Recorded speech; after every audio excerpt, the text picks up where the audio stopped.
बिस्मिल्लाहिर्रहमानिर्रहीम अस्सलाम वालेकुम। कैसे हैं सब लोग? उम्मीद करता हूँ सब लोग खैरियत से होंगे। आज का जो हमारा टॉपिक है जिसको आज हमने डिस्कस करना है वो है सेकंड ईयर बायोलॉजी में से। और second year biology chapter number 15 को हमने शुरू किया था होम्योस्टेसिस वाले को। आज का जो हमारा टॉपिक है क्या नाम है जी उसका? Excretion in representative animal. Animal के अंदर हम बात करने जा रहे हैं अब एक्सक्रीशन की। तो एनिमल की आपको पता है क्लासिफिकेशन दो तरह के एनिमल हो सकते हैं, या वर्टिब्रेट हैं या इनवर्टिब्रेट हैं।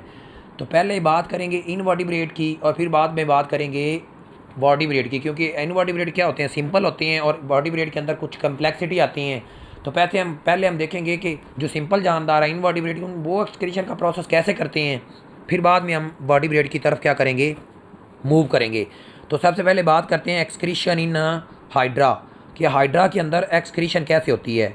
तो ये याद रखिएगा, ये सामने आपको स्ट्रक्चर भी नज़र आ रहा है, मैं भी आपको दिखाता हूँ ये स्ट्रक्चर। आप पहले इसके बारे में थोड़ा सा सुन लें। ये जो हाइड्रा है ना, हाइड्रा की जो बॉडी है बेसिकली कंपोज हुई होती है 2 लेयर से मिलकर बनी होती है। मसलन ये अगर हाइड्रा की बॉडी है, इसकी 2 लेयर होंगी। एक आउटर लेयर होगी जिसको एक्टोडर्म बोलेंगे, जिसको क्या बोलेंगे? एक्टोडर्म। और इसकी जो अंदर वाली लेयर होगी इसको बोलेंगे एंडोडर्म। ये याद रखिएगा, इस वजह से इनको डिप्लोब्लास्टिक बोलते हैं और ये फाइलम नाइडेरिया से बिलोंग करता है। और इस जानदार, ये वो वाइज जानदार है जिसका डायरेक्ट कॉन्टैक्ट होता है किसके साथ? अपने वाटर के साथ। जिस इन्वायरमेंट में ये रहता है डायरेक्ट कॉन्टैक्ट है वाटर के साथ। और इसके अंदर कोई एक्सक्रीटरी स्ट्रक्चर मौजूद नहीं होता। सिंपल वाटर के साथ कॉन्टैक्ट है और वाटर के ज़रिए ये क्या करेगा? अपनी एक्सक्रीशन का प्रोसेस करेगा। और ये आम तौर पे यूजली क्या होता है? Isotonic to their surrounding. जो इसकी सराउंडिंग में जिस तरह से माहौल होगा, हाइपोटोनिक है या हाइपरटोनिक है, उसी के मुताबिक ये अपने आप को क्या करेगा? एडजस्ट करेगा। इसके अंदर रेगुलेशन का प्रोसेस बिल्कुल नहीं होता। और ये एक्सक्रीशन का जो प्रोसेस है ये किसके ज़रिए करेगा? सिंपल डाइफ्यूजन के ज़रिए करेगा। ये डायग्राम आपको नज़र आ रही है, इस डायग्राम पे थोड़ा सा गौर करिएगा। ये डायग्राम आपको नज़र आ रही है, डायग्राम है जी हाइड्रा की। ये डायग्राम किसकी है? ये डायग्राम ब्लैक बॉक्स में ये आपको नज़र आ रही है, ये हाइड्रा की डायग्राम है। ये इसके टेंटिकल्स हैं, ये जो आपको ऊपर ये नज़र आ रही हैं, ठीक है। अगर मैं ना, और ये इसकी सारी की सारी बॉडी है, इसको अगर मैं बाय ड्रा करूँ, ये देखिएगा, थोड़ा सा इस पर गौर करिएगा। ये मैं ना इसको बाय ड्रा करने की कोशिश करता हूँ। ये इसके क्या है? टेंटिकल्स आ गए। और ये इसका क्या है? माउथ है जी। अब होता क्या है, हमने कहा जी बाहर वाली लेयर एक्टोडर्म है, अंदर वाली लेयर एंडोडर्म है। बाहर वाली जो लेयर है उसके सराउंडिंग में क्या चीज़ मौजूद है? वाटर है, डायरेक्ट कॉन्टैक्ट है। वाटर के अंदर ही क्या उसने न्यूट्रिएंट लेने हैं, सारा कुछ। सिंपल डिफ्यूजन से ये जो एक्टोडर्म के सेल होंगे ना, ये बाहर वाली लेयर के जो सेल हैं इस लेयर के, वो क्या करेंगे? सिंपल डिफ्यूजन से वाटर को इनटेक करेंगे और न्यूट्रिएंट को इनटेक करेंगे। और जो उनके वेस्ट होंगे उनको सिंपल डिफ्यूजन से पानी के अंदर क्या कर देंगे? खारिज कर देंगे। इसी तरह से जब ये वाटर को इनटेक करेगा अपने माउथ के अंदर और बॉडी कैविटी के अंदर लेके आ जाएगा, गैस्ट्रोवेस्कुलर कैविटी के अंदर, वाटर अंदर आ गया जी, ये वाटर आ गया। वाटर के अंदर मिनरल हैं, नमकियात हैं या दूसरे जो न्यूट्रिएंट हैं वो हैं। अब जो अंदर वाली लेयर के जो सेल हैं एक्टोडर्म के, सॉरी एंडोडर्म के सेल भी क्या करेंगे? सिंपल डिफ्यूजन से वाटर इनसाइड लेंगे और उसके साथ अपने जो ज़रूरियात के न्यूट्रिएंट हैं उनको लेंगे। और उसके बाद फिर क्या कर देंगे? जो वेस्ट हैं उनको इसकी बॉडी कैविटी के अंदर ही क्या कर देंगे? खारिज कर देंगे। क्या कर देंगे? खारिज कर देंगे। और बॉडी कैविटी से जब वाटर बाहर जाएगा तो ये जो वेस्ट हैं ये भी क्या चले जाएंगे? बाहर चले जाएंगे। तो ये हाइड्रा था, ये वो इनवर्टिब्रेट है जो सिंपल जानदार है जिसके अंदर कोई एक्सक्रीटरी स्ट्रक्चर मौजूद नहीं होता। अब हम बात करेंगे एक्सक्रीशन इन प्लैनेरिया। प्लैनेरिया जो है ये थोड़ा सा एडवांस है, किसकी निस्बत? हाइड्रा की निस्बत। अब इसके बारे में थोड़ा सा सुन लें। ये बिलोंग कर फाइलम प्लेटिहेल्मिन्थेस से और इसको फ्लैट वर्म भी बोला जाता है, क्योंकि इसकी बॉडी ऐसे होती है जैसे चपटी हुई बॉडी होती है।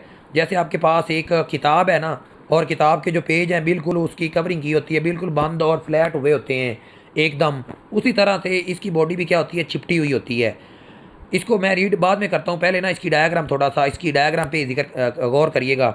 ये डायग्राम है, ये डायग्राम चिपटी हुई बॉडी है और इसके अंदर डिफरेंट तरह की ब्रांचेज नज़र आ रही हैं, ट्यूब्स नज़र आ रही हैं। ये आपको ये वाले स्ट्रक्चर नज़र आ रहे हैं, ये ट्यूब स्ट्रक्चर नज़र आ रहे हैं। बेसिकली ये ट्यूब स्ट्रक्चर क्या है? ये है इसकी बॉडी के अंदर प्रोटोनेफ्रिडिया। मैं इसको, और इस प्रोटोनेफ्रिडिया का स्ट्रक्चर, एक प्रोटोनेफ्रिडिया का स्ट्रक्चर इधर बाहर ड्रा किया हुआ है। पहले मैं उसको रीड करता हूँ, ये पढ़ता हूँ, फिर उसके बाद मैं दोबारा इसको आपको अगेन दोबारा फिर समझाता हूँ। तो देखिएगा, इसकी जो बॉडी है नेटवर्क ऑफ क्लोज ट्यूब्स होती हैं। इसकी बॉडी के अंदर क्या होती हैं, ये आपको नज़र आ रही है। इसकी बॉडी अगर मैं इधर छोटी सी डायग्राम बनाने की कोशिश करूँ, ये इसकी बॉडी इस तरह से है, तो इसकी बॉडी के अंदर इस तरह से, पूरी बॉडी के अंदर इस तरह से क्या है, क्लोज ट्यूब हैं। क्या हैं, क्लोज ट्यूब हैं। उन क्लोज ट्यूब को क्या बोलते हैं बेसिकली, वो क्या है, प्रोटोनेफ्रीडिया हैं। अब प्रोटोनेफ्रीडिया का लफ्ज़ी मतलब क्या होता है, प्रोटो का मतलब होता है पहले, और नेफ्रीडिया का मतलब होता है किडनी। मतलब ये वो पहले जानदार हैं या वो पहले एनिमल हैं जिनकी बॉडी के अंदर कोई किडनी था। अब ये इसको किडनी नहीं बोलेंगे, बल्कि इसको प्रोटोनेफ्रीडिया ही बोलेंगे, क्योंकि एज सच वैसे किडनी नहीं है जैसे हमारी बॉडी के अंदर किडनी मौजूद होता है। अब ये जो इसकी बॉडी के अंदर ये वाली जो आपको मैंने ट्यूब नज़र, ये जो ब्रांचेज मैंने आपको दिखाई हैं, इनकी बॉडी के अंदर क्या होते हैं, बेसिकली क्या होते हैं, फ्लेम सेल होते हैं। अब फ्लेम सेल कैसे होते हैं, मिसाल के तौर पे ये दोबारा गौर करिएगा इसकी बॉडी के ऊपर, ये इस तरह से मैं ना इसका स्ट्रक्चर ड्रा कर रहा हूँ दोबारा। अब ये जो स्ट्रक्चर ड्रा कर दिया, ये इसकी ब्रांचेज हैं। ये मैं इतने स्ट्रक्चर को बाहर ड्रा करके दिखाता हूँ। मतलब इस तरह से इसकी बॉडी के जो इनसाइड है इस तरह से बाहर आ रही है, और ये इसकी बॉडी के अंदर इस तरह से क्या है, सेल हैं। और सेल जो हैं बाहर से क्लोज हैं, ये बाहर से आपको नज़र भी आ रहे हैं। और इसके अंदर इस तरह से कुछ सीलिया लगे हुए होते हैं, जो इस सेल, सारे सेल को फ्लेम सेल बोलते हैं। सारे सेल को क्या बोलते हैं, फ्लेम सेल बोलते हैं। अब मैं इसको पढ़ता हूँ थोड़ा सा, फिर इसके बाद हम इसको इधर डिस्कस भी करते हैं डायग्राम के अंदर, सुनिएगा। अब ये जो ईच ट्यूब होती है किसकी, ये वाली जो ट्यूब आपको सामने नज़र आ रही है, ये वाली ट्यूब, इसकी बात करता है कैप्ड बाय फ्लेम सेल। इसकी बॉडी के अंदर क्या होता है, ये क्या है, ये सारा का सारा क्या है, फ्लेम सेल है। अब ये कंटेन करता है क्या चीज़, टफ्ट ऑफ सीलिया। टफ्ट कहते हैं गुच्छा, ये आपको सामने नज़र आ रहा होगा, काफ़ी ज़्यादा सीलिया मौजूद हैं। इस सीलिया का क्या काम होता है, बेसिकली ये बीट करते रहते हैं।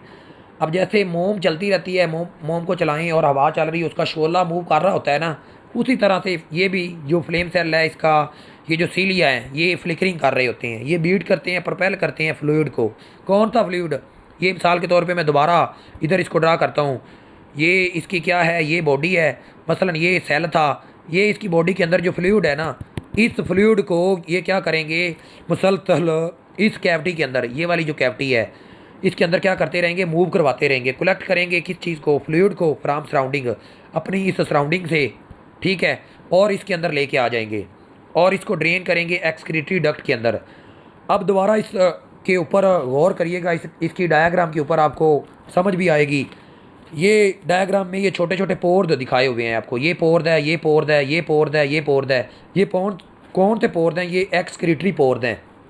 मसलन जब इन डक्ट के ज़रिए, फ्लेम सेल के ज़रिए इस के अंदर आ जाता है, क्या चीज़ आ जाता है जी, इसकी बॉडी के अंदर आ गया जो वेस्ट है, इसके अंदर आ गया, तो इस वेस्ट ने इसके जिस्म से बाहर निकलना है। तो जिस्म से बाहर कैसे निकलेगा, वो इन पोर्स के ज़रिए, इन सुराखों के ज़रिए क्या होगा, निकलेगा। और इसकी बॉडी की दोनों साइडों पे, इधर भी और इधर भी, ये काफ़ी मिकदार में दोनों साइडों पे क्या होते हैं, इस तरह से पोर्स मौजूद होते हैं, जिसके ज़रिए क्या करता है, अपने वेस्ट को बॉडी से क्या करता है, बाहर खारिज करता है। और मोस्टली जो फ्रेश वाटर प्लानेरिया हैं वो डाइल्यूट यूरिन प्रोड्यूस करते हैं, और पैरासाइटिक जो हैं वो आइसोटोनिक होते हैं। इनका जो वेस्ट मटेरियल है ना, वो कौन सा होता है, अगर इस तरह से एमसीक्यूज आ जाए तो आप लोगों को पता होना चाहिए, इसका जो वेस्ट मटेरियल है ऑब्वियसली अमोनिया होगा, क्योंकि वाटर की जो वाटर का होता है और यूरिया जो है वो भी इसका वेस्ट मटेरियल हो सकता है, क्योंकि वाटर की अवेलेबिलिटी इनको मोस्टली होती है। फ्रेश वाटर जो है वो पानी के अंदर रहेगा तो पानी की उनको कमी का सामना नहीं होगा, इस वजह से उनका जो मोस्टली जो वेस्ट मटेरियल है वो अमोनिया होगा, और बाद दफ़ा यूरिया भी हो सकता है। तो ये दो इसके क्या होंगे, वेस्ट होंगे।